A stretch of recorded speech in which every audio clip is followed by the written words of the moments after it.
विद्यार्थियों, ऑनलाइन कक्षाओं में आपका स्वागत है।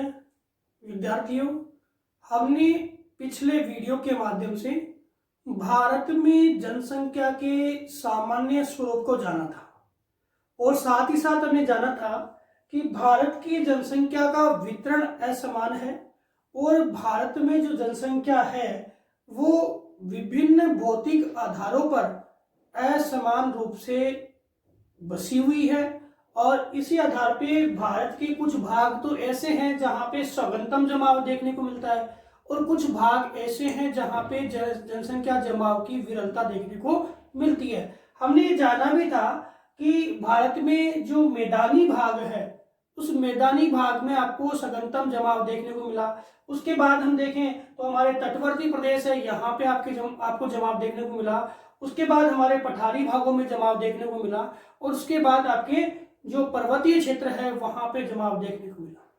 यानी सबसे कम जनसंख्या का जो जमाव है वो आपके पर्वतीय प्रदेशों में है और उसके बाद आपके पठारी भागों में है, उसके बाद आपके मैदानी और उसके बाद जो आपके तटीय भाग और उसके बाद में आपके मैदानी भागों में सबसे ज्यादा जमाव है। और हमने ये जाना था कि जमाव के पीछे यहाँ का जो उचावच प्रतिरूप है उसके साथ साथ उचावच प्रतिरूप के अलावा यहाँ पे पाए जाने वाले रिसोर्सेज भी यहाँ इन क्षेत्रों के अंदर जनसंख्या जमाव के कारक बनते हैं। इसी श्रृंखला को आगे बढ़ाते हुए देखें कि भारत में कौन कौन से राज्य हैं जहां पे जनसंख्या का सर्वाधिक और कौन कौन से राज्यों में जनसंख्या का न्यूनतम जमाव आ जाता है। तो विद्यार्थियों यहाँ से प्रश्न है, आपके पास बुक में जो सारणी दी हुई है 2011 के जनसंख्या के आंकड़ों की, तो आप अधिकतम 5 अधिकतम न्यूनतम 5 जो आंकड़े हैं आप अपनी नोटबुक में क्या है लिखोगे और याद करोगे, उसके बाद में 5। तो इस प्रकार से हम सारे जो आंकड़े हैं उनको लगभग याद कर सकते हैं। तो मैं अधिकतम 5 जनसंख्या वाले जो प्रदेश है उनके बारे में लिख रहा हूं। तो सबसे पहले यूपी है जो कुल जनसंख्या का 16.49% भाग रखता है। सर्वाधिक जनसंख्या वाला राज्य कौन सा है? आपके यूपी है। कौन सा? उत्तर प्रदेश है। इसके बाद हम बात करें तो उत्तर प्रदेश के बाद आपके महाराष्ट्र है जो आपके कुल जनसंख्या का 9.29% भाग रखता है। महाराष्ट्र के बाद में आपके बिहार है जो कुल जनसंख्या का 8.58% भाग रखता है। ये हमने कल पढ़ा भी था कि टोटल इन प्रदेशों में लगभग 42% जनसंख्या रहती है। बिहार के बाद देखिए तो वेस्ट बंगाल है, पश्चिमी बंगाल 7.55% जनसंख्या रहती है। इसके बाद हम बात करें आंध्र प्रदेश, तो इसमें आपके 7% जनसंख्या का निवास है। तो विश्व भारत के सर्वाधिक जनसंख्या वाले जो भाग है ये आपके 5 राज्य है वो सर्वाधिक जनसंख्या वाले हैं। न्यूनतम की बात करूं तो न्यूनतम में आपके सबसे कम जनसंख्या वाला जो प्रदेश है वो आपके है सिक्किम, 0.05%। वो क्या है? सिक्किम है। सिक्किम के बाद हम बात करें तो अरुणाचल प्रदेश, कौन सा? अरुणाचल प्रदेश। अरुणाचल प्रदेश में जनसंख्या कितनी है? 0.11% है। अरुणाचल प्रदेश के बाद हम देखें तो आपके गोवा में है 0.12% जनसंख्या है। ये कुछ आंकड़े हैं आपको याद करने हैं। गोवा में कितनी है? 0.12 है। मणिपुर में है वो आपके 0.22% है और मेघालय है उसमें आपके है 0.24%। 0.24% आपकी क्या है? जनसंख्या है। इसके बाद हम बात करें कि केंद्र शासित प्रदेशों में सबसे ज्यादा जनसंख्या किसमें है? तो आपके नई दिल्ली में है, यानी दिल्ली में। और सबसे कम किसमें है? तो आपके लक्षद्वीप में। सबसे कम किसमें है? तो आपके लक्षद्वीप में। तो ये कुछ आपको आंकड़े हैं वो जनसंख्या वितरण से जुड़े हुए हैं, वो हम ध्यान रख रहे हैं। और आप देख सकते हो जहां पे जनसंख्या कम है वो पूरे भाग क्या है? या तो वो डेजर्ट है या वो पर्वत है। तो ये सारे भाग क्या है? पर्वत है। आप बोलोगे गोवा, तो गोवा की स्थिति है वो गोवा जो क्या है? क्षेत्रफल की दृष्टि से छोटा है, इसलिए यहाँ पे जनसंख्या भी कम है। इधर देखिए सारे मैदानी भाग है, सारे मैदानी भाग है। यहाँ देखिए लक्षद्वीप ये द्वीपीय प्रदेश है और यहाँ देखिए तो ये देखो साक्षरता में भी लक्षद्वीप का 1 नंबर है, तो जहां साक्षरता अधिक है वहां जनसंख्या प्राय कम पाया जाएगा। और दिल्ली में आपके इंडस्ट्रीज एरिया की वजह से यहाँ पे जनसंख्या सर्वाधिक देखने को मिलती है। इसके बाद हम बात करें कि भारत में ये जनसंख्या का असमान वितरण है, ये कौन कौन से कारक जो है इस वितरण के लिए जिम्मेदार है। तो आपके ये प्रश्न जो मैं लिख रहा हूं क्या कि भारत की जनसंख्या को प्रभावित करने, क्वेश्चन है इंपॉर्टेंट भी है, भारत की जनसंख्या को प्रभावित करने वाले कारक। और प्रश्न यूं भी आ सकता है कि भारत के जनसंख्या वितरण को नियंत्रित करने वाले कारक कौन से हैं, तो 4 नंबर का प्रश्न आ सकता है। अब मैं आपसे एक बात जो कहना चाह रहा हूं कि जो जनसंख्या के वितरण को प्रभावित करने वाले कारक है वो अपने तीनों, यानी भारत में भी है, विश्व में भी है और राजस्थान में भी है। तो यहां से कारक वही है, भौतिक कारक है, आर्थिक कारक है और सामाजिक कारक है। एग्जाम में घुमा के प्रश्न पूछ लेता है, लेकिन आपको क्या करना है, कुछ बदलाव नहीं करना। जो भौतिक है उसमें जल की उपलब्धता, जलवायु है, और आपकी आर्थिक है, इसमें आपके खनिज है, औद्योगिकरण है, ये है, और राजनीतिक सामाजिकरण है। लेकिन आपको करना क्या है, इसमें एग्जाम्पल है, जिस संदर्भ में पूछा है उसी का एग्जाम्पल आपको यहाँ पर देना है। ठीक है, तो देखते हैं कौन कौन से कारक जिम्मेदार हैं। तो सबसे पहले जो कारक जिम्मेदार है वह है आपका जलवायु। कौन सा? जलवायु। देखो भारत की जलवायु की बात करूं मैं तो कैसी है, उपोष्ण कटिबंधीय जलवायु है, उपोष्ण कटिबंधीय मानसूनी जलवायु, उपोष्ण कटिबंधीय मानसूनी जलवायु भारत की है। और भारत में इस जलवायु के कारण है सघनतम जमाव पाया जाता है, क्योंकि मानसून एशिया में सबसे ज्यादा जनसंख्या रहती है, मानसून एशिया में सबसे ज्यादा जनसंख्या रहती है। अब जलवायु कैसे प्रभावित करेगा, तो भारत के जो अति उष्ण, भारत के अति उष्ण, अति शीत, अति शुष्क और अति आर्द्र, विश्व स्तर पे भी देख सकते हैं, ये प्रदेश है, यहाँ पे जनसंख्या प्राय कम देखने को मिलेगी। अति उष्ण में, अति शीत में, अति शुष्क में, अति आर्द्र में। और भारत में देखें तो अति उष्ण में देखें तो आपका डेजर्ट है, कम जनसंख्या मिलेगी। अति शीत में देखें तो आपका लद्दाख का डेजर्ट है, ये आपकी थार है, ये लद्दाख है, तो यहाँ पे जनसंख्या क्या मिलेगी, कम मिलेगी। अति शुष्क में देखें तो यही है थार वाला। और अति आर्द्र में देखें तो आपके मेघालय वाले प्रदेश है जहां पे सर्वाधिक आर्द्रता है, तो उन प्रदेशों में आपके जनसंख्या क्या है, कम देखने को मिलेगी, मतलब बहुत ज्यादा। अब आपके 0 डिग्री भूमध्य रेखा पे देखिए तो जनसंख्या का जमाव क्या है, कम मिलेगा, क्योंकि अति उष्ण भी है और अति आर्द्र भी है, अति उष्ण भी है और अति आर्द्र भी है। और भारत में देखें तो मैदान है, मैदान में जलवायु कैसी है, सम है, तो सम जलवायु है, तो यहाँ पे लोग ज्यादा निवास करते हैं। आपके तट है तो तट पे जलवायु कैसी है, सम है, ठीक है। और यहाँ पे जो जलवायु है वो क्या है, थोड़ी उष्ण है, इस कारण से यहाँ कम लोग निवास करते हैं। तो जैसे जलवायु होती है उसी प्रकार से जनसंख्या का जमाव पाया जाता है। विश्व स्तर पे हमने पढ़ा कि विश्व के अंदर देखें सबसे ज्यादा जलवायु जो है, उत्तम जलवायु आपकी भूमध्य रेखीय जलवायु, भूमध्य सागरीय जलवायु, सॉरी भूमध्य सागरीय, तो वहां जनसंख्या का जमाव ज्यादा है, ठीक है। और महाद्वीपों के तटवर्ती किनारों में सबसे ज्यादा लोग रहते हैं, और आंतरिक भागों में जाएंगे तो जनसंख्या की प्राय कमी आती जाती है। तो ये रीजन किसका है, वो आपके जलवायु का है। दूसरे बिंदु को देखें तो दूसरा बिंदु आपके हैं धरातल।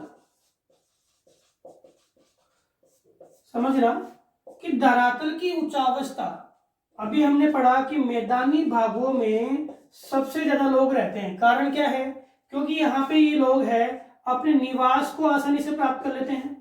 दूसरा, यहाँ पे फसल हो सकती है। तीसरा, यहाँ पे औद्योगिकरण का जो रूप है वो विकसित किया जा सकता है। कुल मिला की बात है, रोजगार की उपलब्धता हो सकती है। इस कारण से यहाँ पे सर्वाधिक लोग निवास करते हैं। और यहाँ पे परिवहन साधनों का भी क्या है, उत्तम जाल पाया जाता है। परिवहन साधनों का भी उत्तम जाल हो सकता है। लेकिन अगर इसी की तुलना हम अगर हमारे पहाड़ी क्षेत्रों से करें तो इन पर्वतीय प्रदेशों में ये सभी क्रिया है उनका अभाव होगा, और यही कारण है कि हमारे पहाड़ी प्रदेशों में जनसंख्या प्राय कम पाई जाती है मैदानी प्रदेशों की तुलना में। और मैदानी प्रदेशों की तुलना में आके पठारी भागों में भी जनसंख्या कम पाई जाती है। तो समझ में आ गया होगा कि धरातल भी जनसंख्या के वितरण को प्रभावित करता है। तीसरी बात की बात करें तो आपकी जल प्राप्ति सबसे मुख्य है। भाई जल प्राप्ति है वो सबसे इंपॉर्टेंट है। कैसे है? क्योंकि जल है वो जीवन का आधार माना गया है। क्लियर बात है, जल क्या है, जीवन का आधार माना गया है। और हमने पढ़ा है पिछले जो अपने विश्व की जनसंख्या के संदर्भ में, ये अधिकांश विश्व की जनसंख्या या सभ्यताएं जो है वो जल यानी नदी घाटियों के समीपवर्ती भागों में ही उत्पन्न हुई है, वही बसी है। अधिकांश सभ्यताओं का विकास है नदी घाटियों के पास हुआ है। क्यों हुआ है? क्योंकि वहां पर क्या है, जल की आसान प्राप्ति। जल की आसान प्राप्ति से उन्हें क्या मिल रहा है, पेयजल मिल रहा है, उद्योगों की स्थापना हो सकती है, फसलों का उत्पादन हो सकता है।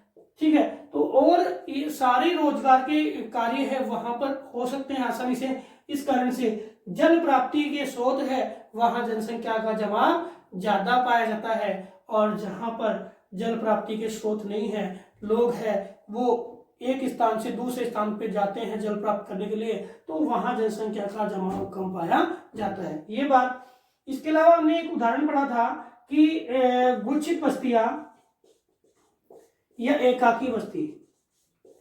तो आपके मरुस्थल का उदाहरण हमने दिया था कि राजस्थान के मरुस्थल के अंदर आपकी गुच्छित बस्तियां भी देखने को मिलती है और एकाकी बस्तियां भी देखने को मिलती है। गुच्छित बस्तियां क्या कि उन क्षेत्रों में कहीं ऐसा प्रदेश है जहां नल का मतलब जल का स्रोत है तो उसके पास में सर्वाधिक लोग निवास करेंगे। और एकाकी बस्तियां जहां पे दूर दूर तक जल नहीं है वहां पे अलग अलग क्षेत्रों में लोग निवास करेंगे।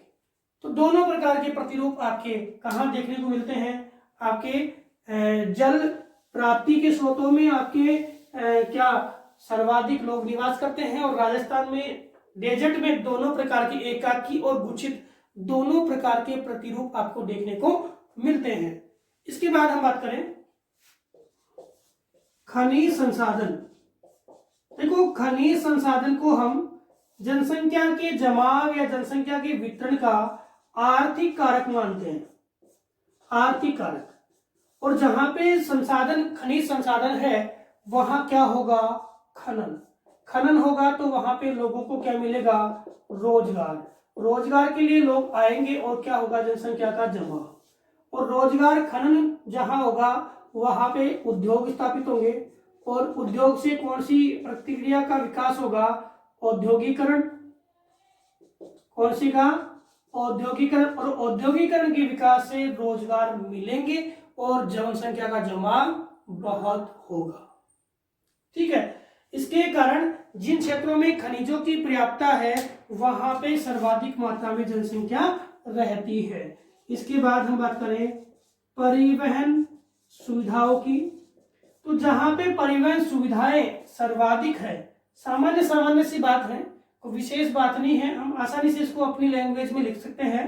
तो परिवहन सुविधाओं की पर्याप्तता जहां मिलती है वहां पे खनन है, आपके फसल उत्पादन है, ठीक है, फसल उत्पादन है, ठीक है, उद्योग है, ठीक है, और पर्यटन व्यवसाय है, इन सभी का विकास होता है। तो जहां परिवहन होता है वहां पर सर्वाधिक मात्रा में लोग निवास करते हैं।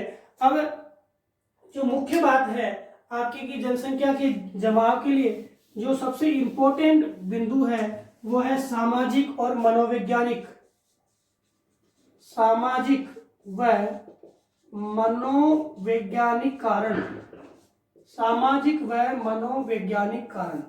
देखो क्या होते हैं सामाजिक और मनोवैज्ञानिक कारण।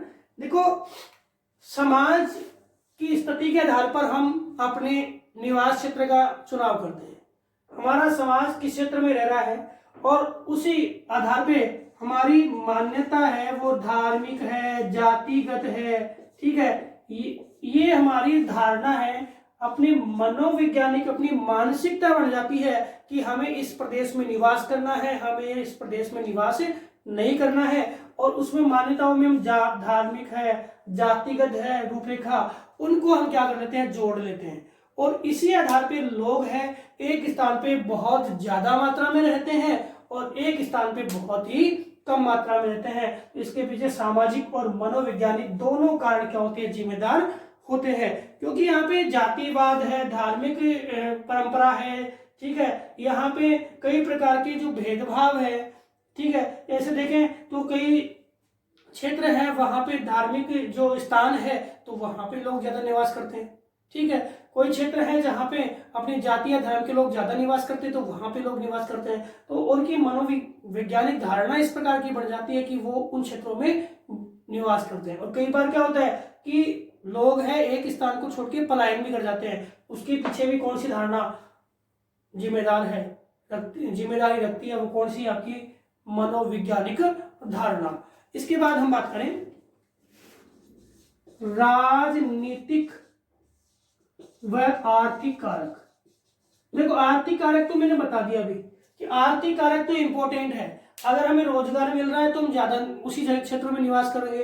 रोजगार के क्षेत्रों का अभाव है तो निवास करने के बाद भी हम उत्प्रवास कर जाएंगे, निवास करने के बाद भी क्या कर जाएंगे, उत्प्रवास। दूसरी बात है राजनीतिक, अगर राजनीति का मतलब यहाँ पे सुशासन से है, शांति, किसी प्रकार का उपद्रव नहीं है, किसी प्रकार का गृह युद्ध नहीं है और शांति है, सुशासन है, तो वहां पे लोग ज्यादा निवास करते हैं, ठीक है। और जहां पे उपद्रव, राजनीतिक उपद्रव है, गृह युद्ध है, तो उन क्षेत्रों में लोगों का कम जमाव प्राय देखने को मिलेगा। तो ये सारे कारक आपके जिम्मेदार हैं किसके लिए, ये सारे कारक प्रभावित करते हैं किसको, जनसंख्या के वितरण को। ये सारे कारक अनुकूल हैं तो जनसंख्या का जमाव सर्वाधिक होता है, और ये सारे कारक अगर प्रतिकूल है या कुछ कारक भी प्रतिकूल है तो जनसंख्या की प्राय कमी वहां पर देखने को मिलती है।